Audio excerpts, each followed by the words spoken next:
Adam Haynes works in the iBank Tower in East Memphis and sometimes walks through the parking lots and across the interior drives to the neighboring Clark Tower where he grabs lunch at Foozie restaurant.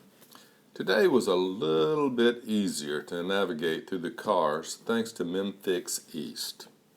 It was the 7th such event in recent years designed to demonstrate how to make a commercial district easier to walk and bike in.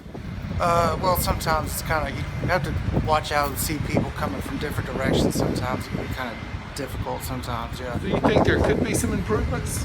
Yeah, In what way? we'll just have more signs or more crosswalk sort of indications on the parking lot in the area, so people be more aware of it. Which is exactly what MEMfix organizers did today, painting brighter crosswalks and posting a bunch of wayfinding signs. John Paul Schaefer is program director for Livable Memphis, which heads the MEMfix events. I'd say a successful outcome would be that, regardless of whether they're going to Brookhaven or walking over to shop kind of down on Poplar or even going up to Whole Foods maybe to get some groceries, that they'd be able to walk out of here and have kind of a legible network of pedestrian pathways, wayfinding signage, things like that. Maybe, some signage out there that tells motorists to stop for pedestrians, to kind of be mindful. And maybe some of it's a branded series of signs that tell you what's in which direction, almost like those wayfinding posts that it's 150 miles to Timbuktu or whatever. So I think that would be one of the shorter, more intermediate term kind of outcomes.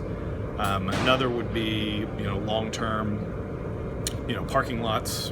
This is a pretty highly productive piece of land.